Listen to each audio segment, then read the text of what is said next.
ओम नमो भगवते वासुदेवाय। ओम नमो भगवते वासुदेवाय। ओम नमो भगवते वासुदेवाय। नारायणं नमस्कृत्य नरं चैव नरोत्तमं देवीं सरस्वतीं व्यासं ततो जायमुदीरये।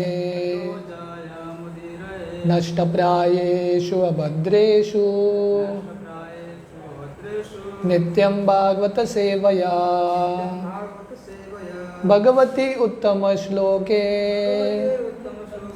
भक्तिर्भवती नैष्ठिकी। कृष्णाय वासुदेवाय देवकी नंदनाय च नंदगोपकुमाराय गोविंदाय नमो नमः। नमो पंकजनाभाय नमो पंकजमालिने नमो पंकजनेत्राय नमस्ते पंकजांग्रये। हरे कृष्णा। तो हम 7वां अध्याय पढ़ रहे हैं दूसरे स्कंद का, scheduled incarnations with specific functions.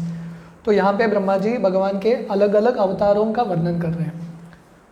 कल हम टेक्स्ट 3 पढ़ रहे थे। जग्जे च कर्दम गृहे द्विज देवायुतायाम स्त्रिभिः समम नवबीर आत्मगतिम स्वमात्रे उच्चे ययात्म शमलम गुणसंग पंकम अस्मिन् विदूय कपिलस्य गतिम प्रपेदे। Translation: The Lord then appeared as the Kapil incarnation, being the son of the Prajapati Brahmana Kardama and his wife Devahuti, along with 9 other sisters. He spoke to his mother about self-realization, by which in that very lifetime she became fully cleansed of the mud of the material modes and thereby achieved liberation, the path of Kapila. तो ये तीसरे श्लोक में ब्रह्मा जी कपिल मुनि का वर्णन कर रहे हैं। तो कपिल देव भगवान के एक अवतार हैं जो कर्दम मुनि और देवहूति से जन्म लेते हैं। उनके माता पिता कर्दम और देवहूति। तो वर्णन आता है कि कपिल देव हर एक अवतार का एक लीला होता है, सबसे महत्वपूर्ण लीला। तो कपिल मुनि का सबसे महत्वपूर्ण लीला है वो अपने माँ देवहूति को ज्ञान देते हैं। इसको सांख्य योग बोलते हैं, कपिल की शिक्षाएं। और ये सुन के उनकी माँ वही ज़िंदगी में एक ही लाइफ टाइम में पूरे तरह से शुद्ध हो जाती है, जितने भी कल्मश है उससे मुक्त होके वो भगवत धाम चली जाती है। तो इसका हमने पहला पैराग्राफ पढ़ा था। प्रॉपर उसमें समझा रहे हैं कि कैसे जैसे अर्जुन ने कृष्ण से गीता सुना, वैसे ही देवहूति ने कपिल मुनि से कपिल की शिक्षाएं सांख्य योग के बारे में सुना। इसलिए अगर हम शास्त्रों से जैसे अर्जुन ने गीता सुना, जैसे देवहूति ने कपिल मुनि से सुना, वैसे ही हम भी अभी प्रयास करेंगे ये ग्रंथों को पढ़ने का, वही लाभ हमको मिलेगा जो अर्जुन को मिला था और देवहूति को मिला था।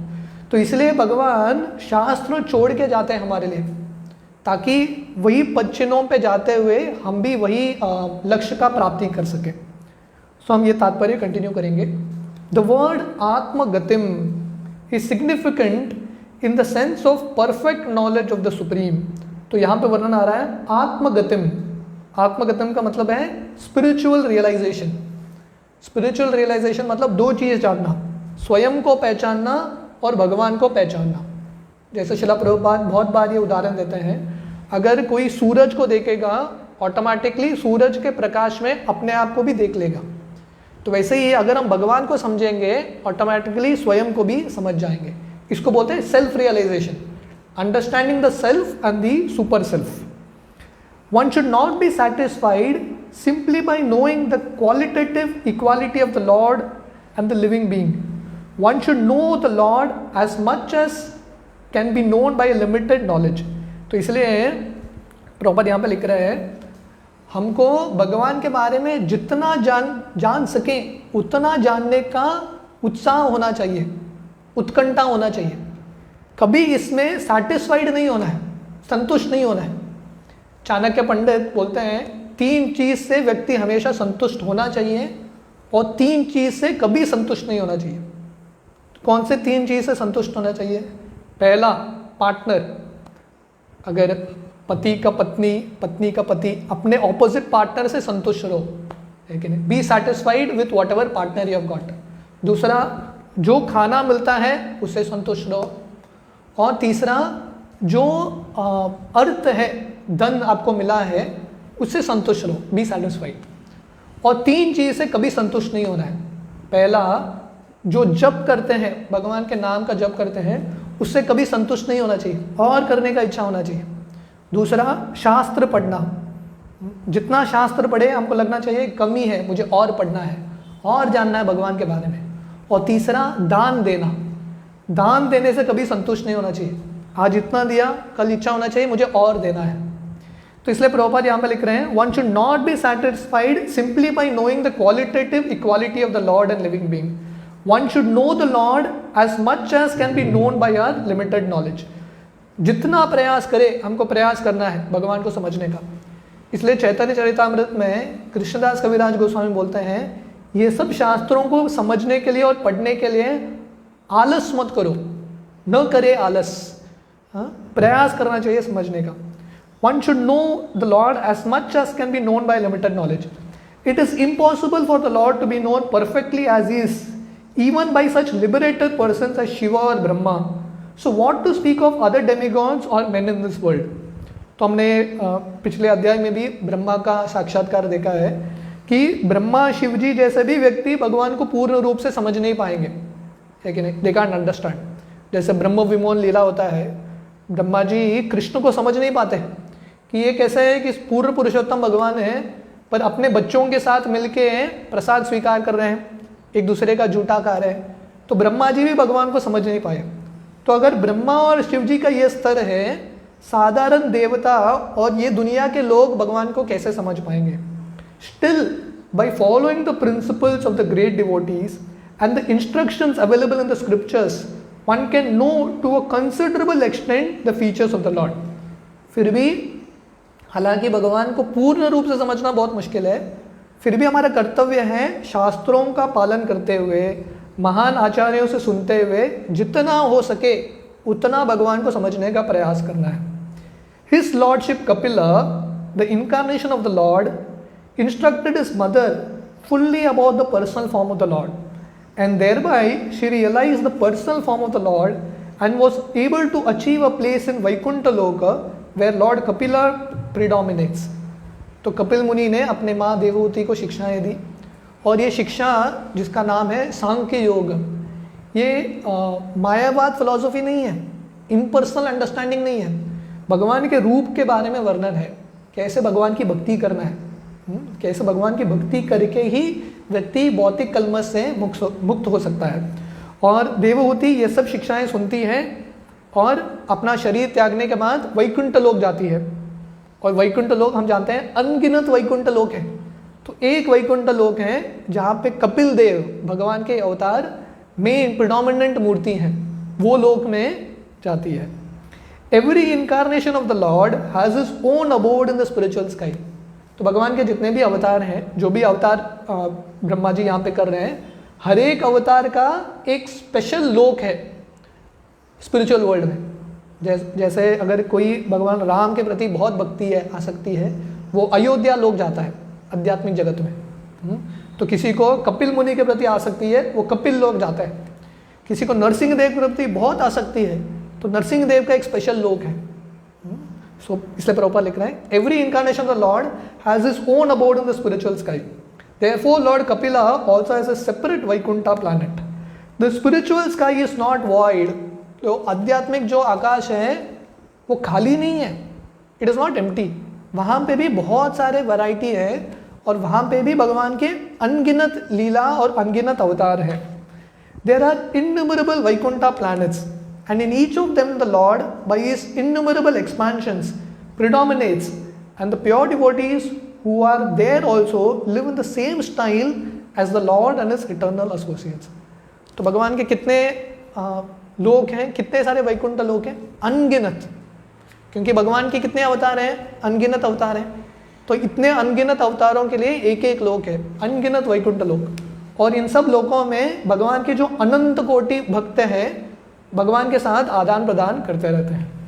When the Lord descends personally or by his personal plenary expansions, such incarnations are called Amsha, Kala, Guna, Yuga and Manvantar incarnations. And when the Lord's associates descend by the order of the Lord, such incarnations are called Shaktavesh incarnations. तो प्रभुपाद यहाँ पे भगवान के अवतार के अलग अलग category का वर्णन कर रहे हैं। तो ये विस्तार रूप से चैतन्य चरितामृत में वर्णन है, different categories of avatars. Generally Bharat के लोग जानते हैं कि भगवान के 10 अवतार हैं बस, पर भगवान के अवतारों का अलग अलग कैटेगरी है। अंश, कला, गुण अवतार मतलब ब्रह्मा विष्णु महेश। युग अवतार, हर एक युग के लिए एक अवतार होते हैं। मनवंतार, हर एक मनु, जो 78 युगा साइकिल्स, उसमें एक मनु होते हैं, हर एक मनु के समय एक अवतार होता है, उसको बोलते हैं मनवंतार। और बहुत बार ऐसा होता है कि भगवान अपने शुद्ध भक्तों को अपना शक्ति दे के बेचते हैं कार्य करने के लिए। ऐसे लोगों को शक्तावेश अवतार बोलते हैं, जैसे नारद मुनि शक्तावेश अवतार है, राइट, पृथु महाराज शक्तावेश अवतार है।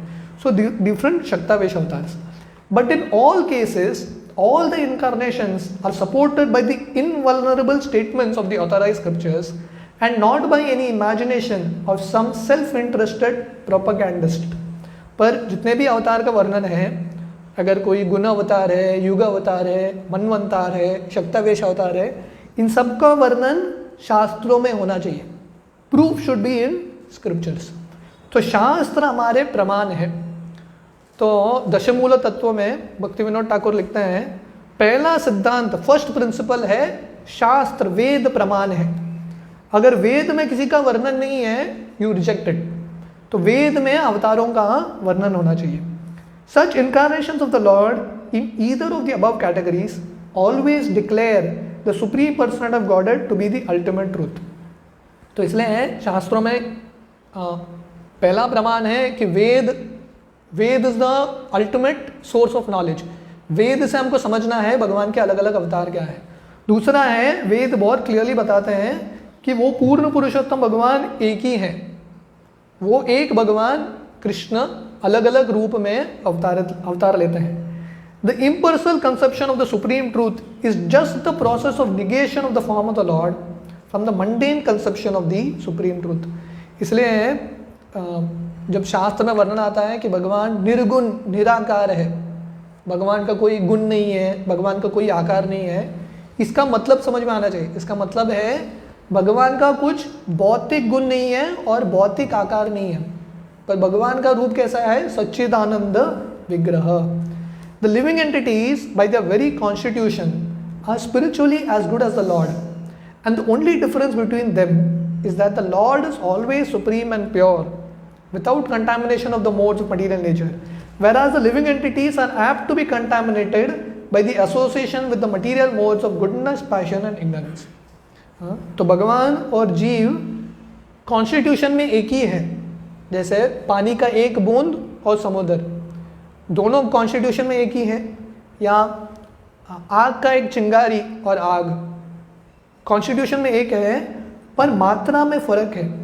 तो फर्क भगवान और जीव में यह है कि भगवान हमेशा शुद्ध है, नित्य शुद्धो पूर्ण मुक्तो। भगवान हमेशा शुद्ध है और हमेशा मुक्त है, पर जीव का ये भौतिक दुनिया के साथ कलमश पाने में, पतन होने में उसके टेंडेंसी है, उसका पतन हो सकता है, पर भगवान का कभी पतन नहीं होगा। This contamination by the material modes can be washed of completely by knowledge, renunciation and devotion service। तो इसलिए क्योंकि हमारे अंदर ये प्रवृत्ति है दूषित होने का, टेंडेंसी टू बिकम इम्प्योर, हमारे अंदर दूषित होने का ये जो टेंडेंसी है, इससे मुक्त होने के लिए और वापस शुद्धता पाने के लिए तरीका क्या है? नॉलेज, ज्ञान, वैराग्य और भक्ति। इसलिए सार्वभौम भट्टाचार्य चैतन्य महाप्रभु का गुणगान करते हुए बोलते हैं, वैराग्य विद्या निज भक्ति योग शिक्षार्थमेक पुरुष पुराण श्री कृष्ण चैतन्य शरीरधारी कृपा बुद्धिर वस्तम अहम प्रपद्ये। बोलते हैं चैतन्य महाप्रभु का आगमन होता है वैराग्य विद्या निज भक्ति योग। चैतन्य महाप्रभु 3 चीज देने के लिए आते हैं, वैराग्य रिनाउंसिएशन, विद्या ज्ञान और निज भक्ति योग स्वयं के भक्ति के बारे में सिखाने के लिए आए हैं। श्री कृष्ण चैतन्य शरीरधारी, वही जो पुरातन पुरुष है, जो ओरिजिनल आदि पुरुष है, फिर से चैतन्य महाप्रभु के रूप में आते हैं वैराग्य ज्ञान और भक्ति देने के लिए, क्योंकि यही माध्यम है जिससे व्यक्ति मुक्त हो सकता है अपने कल्मशों से। Devotional service to the Lord is the ultimate issue and therefore those who are directly engaged in the devotional service of the Lord not only acquire the necessary knowledge in spiritual science but also detachment from material connection and are thus promoted to the kingdom of God by complete liberation। पर ये 3 चीज़ों में से प्रभुपाद पहले लिखते हैं हमारे हृदय को शुद्ध करने के लिए 3 चीज़ की ज़रूरत है, ज्ञान, वैराग्य और भक्ति। पर इन 3 चीज़ों में भी भक्ति सर्वश्रेष्ठ है, क्योंकि भक्ति करने से ही ऑटोमेटिकली ज्ञान और वैराग्य आएगा। वासुदेवे भगवती भक्ति योग प्रयोजितः जनयति आशु वैराग्यम ज्ञानम चयद हेतुकम। भागवतम के पहले स्कंद में वर्णन आता है, अगर कोई अपने आप को भगवान की भक्ति, वासुदेव की भक्ति करेगा तो उसके हृदय में नेचुरली अलग सा प्रयास करने की जरूरत नहीं है, वैराग्य और ज्ञान आएगा। प्रभुपाद यहाँ पे गीता का एक श्लोक कोट कर रहे हैं 14.26, माम च यो व्यभिचारेण भक्ति योगेन सेवते सगुणान समितितान ब्रह्म भूयाय कल्पते। तो भगवान गीता में बोलते हैं माम च यो व्यभिचारेण, जो अव्यभिचारी भक्ति करेगा, अनन्य भक्ति करेगा, भक्ति योगेन सेवते, भक्ति योगा में सेवा करेगा, क्या होगा, सगुणान समितितान ब्रह्म भूयाय कल्पते। जितने भी भौतिक गुण हैं, सत्वगुण, रजोगुण, तमोगुण, इसका कल्मश से मुक्त होके ब्रह्म के स्तर पे, स्पिरिचुअल प्लेटफॉर्म पे स्थित हो जाएगा। Even in the non liberated stage a living entity can be directly engaged in the transcendental loving service of the person of Godhead, Lord Krishna, or his plenary expansions like Ram and Narsimha। तो भगवान की भक्ति इतनी शक्तिशाली है, अगर कोई मुक्त भी नहीं है, बद्धावस्था में है, फिर भी भगवान का डायरेक्ट सेवा कर सकता है, अलग अलग अवतारों का, कृष्ण का या राम का या नरसिम्हा का डायरेक्ट डिवोशनल सर्विस कर सकता है। Thus with the proportionate improvement of such transcendental devotional service, the devotee makes definite progress towards Brahma Gatim or Atma Gatim and ultimately attains Kapilasya Gatim or the abode of the Lord without difficulty। तो देवहूति ने कौन सा मार्ग स्वीकार किया, भक्ति का मार्ग स्वीकार किया, और एक जिंदगी में ही उसका जो जिंदगी सफल हो गया और भगवत धाम चली गई। तो इसलिए प्रभुपाद बोल रहे हैं अगर कोई अच्छे से भगवान की भक्ति करेगा, प्रोपोर्शनेट इम्प्रूवमेंट, तो जितना उसका गति बढ़ेगा भक्ति में उतना उसको प्रोग्रेस वो और बढ़ेगा, उसका साक्षात्कार और होगा, और ब्रह्म गतिम, आत्मगतिम मतलब स्पिरिचुअल सेल्फ रियलाइजेशन, आत्मा को और भगवान को समझ पाएगा, और अल्टीमेटली कपिलस्य गतिम या गोलोक्य गतिम, भगवान के धाम को प्राप्त करेगा। The antiseptic potency of devotional service to the Lord is so great that it can neutralize the material infection even in the present life of a devotee।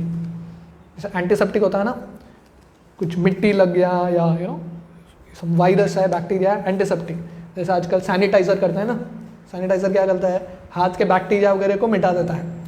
तो वैसे ही हमारे हृदय के लिए कौन सा सैनिटाइजर है, अंदर कौन सा सैनिटाइजर डाल सकते हैं, भगवान की भक्ति। भगवान की भक्ति करने से जितने भी कल्मश है, जितने भी वायरस है, बैक्टीरिया है, वो सब मिट जाएंगे। और devotee does not need to wait for his next birth for complete liberation.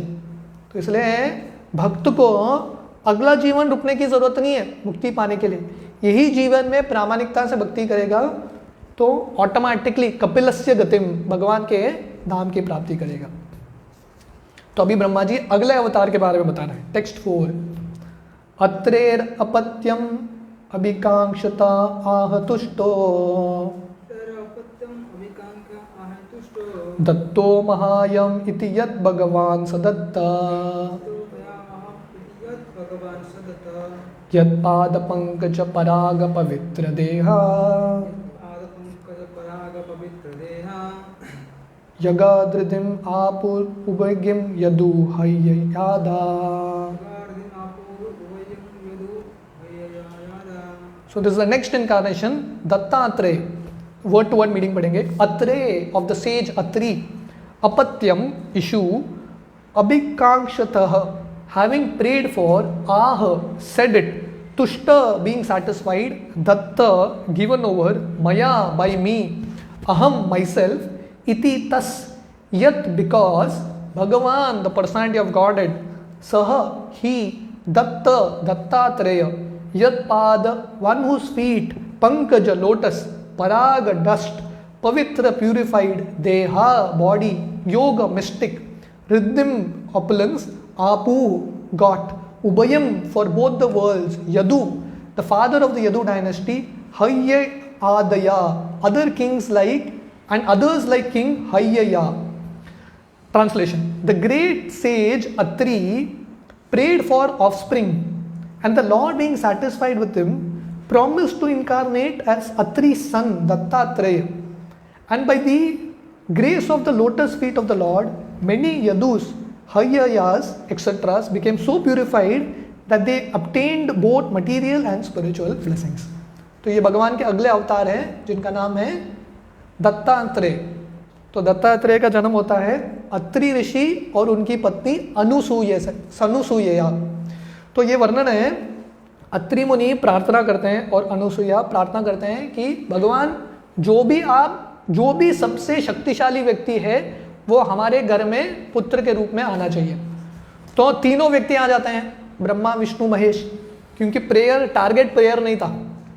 उन्होंने भगवान को संबोधित नहीं किया था, कृष्ण को, बोले जो भी पावरफुल है जो भी शक्तिशाली है हमारे घर आ जाए. तो तीनों आ गए. तो ये सोच रहे थे हमने एक को मांगा था, 3 in 1 हो गया, 3 आ गए, तीनों पुत्र बन गए अत्रि मुनि और अनुसूया का. हाँ, तो जो ब्रह्मा जी हैं वो सोम बनते हैं, विष्णु दत्तात्रेय बनते हैं और शिवजी दुर्वासा मुनि बनते हैं. ऐसा 3 पुत्र होते हैं. तो इसलिए भगवान के अवतार हैं दत्तात्रेय, विष्णु तत्व. तो हम परपट पढ़ेंगे. The transcendental relation between the Supreme Personality of Godhead and the living entities are eternally established in 5 different affectionate humors, which are known as Shanta, Dasya, Sakya, Vatsalya and Madhurya. तो भगवान और जीव के बीच में अलग अलग संबंध है, रस है, अलग अलग रसों का आस्वादन हो सकता है.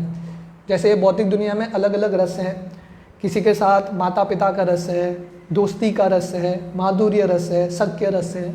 तो वैसे हम भगवान के साथ भी अलग अलग रसों में आदान प्रदान कर सकते हैं.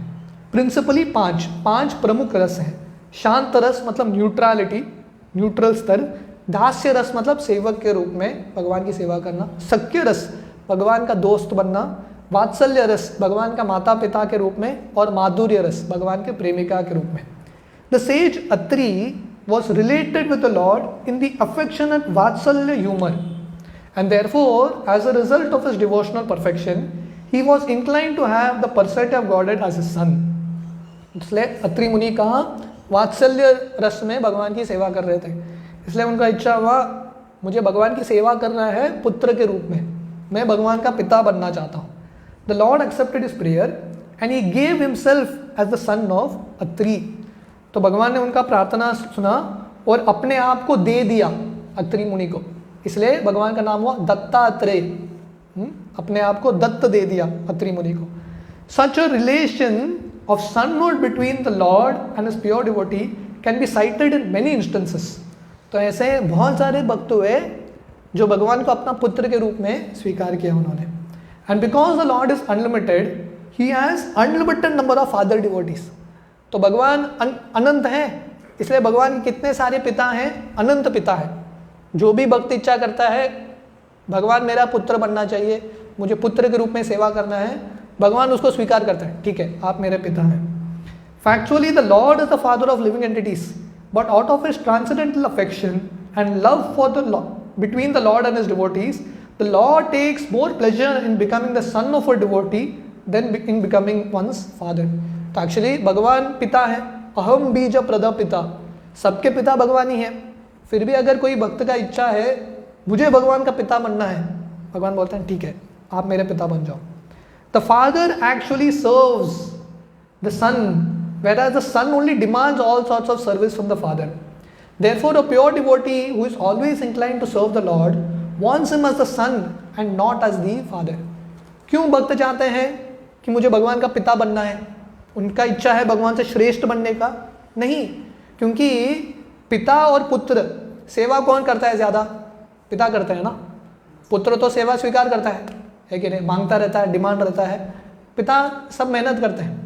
इसलिए भक्त सोचता है भगवान पिता रहेंगे, मैं उनका पुत्र रहूँगा तो भगवान मेरा सेवा करेंगे. मैं भगवान का पिता बनना चाहता हूँ, पिता के रूप में भगवान की सेवा करना चाहता हूँ. इसलिए जब हम विग्रहों की भी सेवा करते हैं वही भाव में करना चाहिए कि जैसे एक छोटा बच्चा रहता है, प्रभुपाद हमेशा बोलते थे कृष्णा डेइटीज़ को कैसे देखना है. 14 ईयर ओल्ड बॉय, कृष्ण 14 साल के लड़के हैं, खड़े हैं यहाँ पे, उसको कितना भूख लगता है, टाइम टू टाइम खाना देना. जैसा माता पिता सेवा करेंगे बच्चे के, वैसा सेवा करना है भक्तों को. The Lord also accept such service from the devotees and thus the devotee becomes more than the Lord.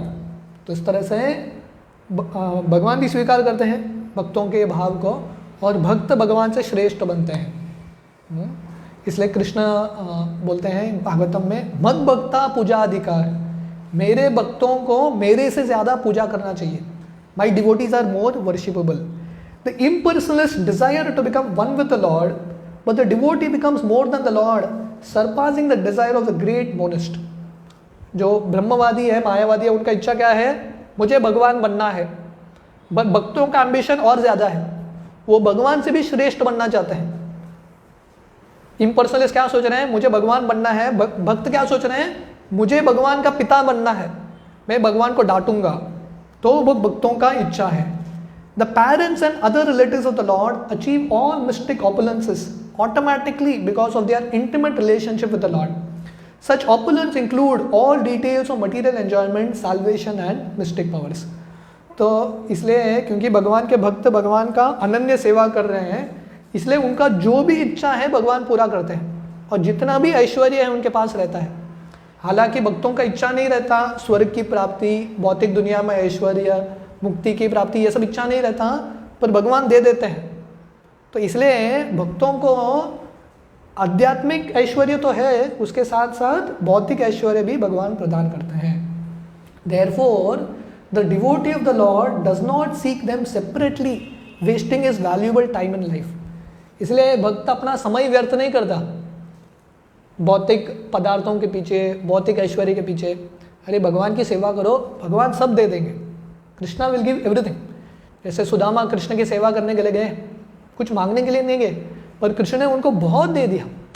इसलिए आप कृष्ण की सेवा करो, कृष्ण बहुत देंगे. जैसे क्रिश्चियंस होता है ना, वो चर्च में जाके प्रार्थना करते हैं, oh God give us a daily bread.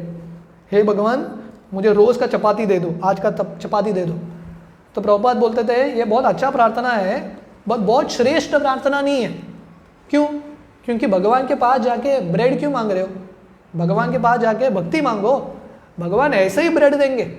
तो जो पशु पंक्षी है वो मांगते भी नहीं भगवान से, भगवान उनका पालन पोषण कर रहे हैं, तो अपने भक्तों का क्यों पालन पोषण नहीं करेंगे? तो हमको क्या मांगना है? भगवान की भक्ति मांगना है और भगवान बाकी सब हमको प्रदान करेंगे. Then other desirables, the valuable time of one's life must therefore be fully engaged in the transcendental loving service of the Lord. Then other desirable achievements are automatically gained. तो इसलिए हमको समय भगवान की भक्ति में लगाना है, बाकी जो भी ज़रूरत है भगवान ऑटोमेटिकली प्रदान करेंगे. But even after obtaining such achievements, one should be on guard against the pitfall of offenses at the feet of the devotees. तो ये बहुत महत्वपूर्ण सेंटेंस है.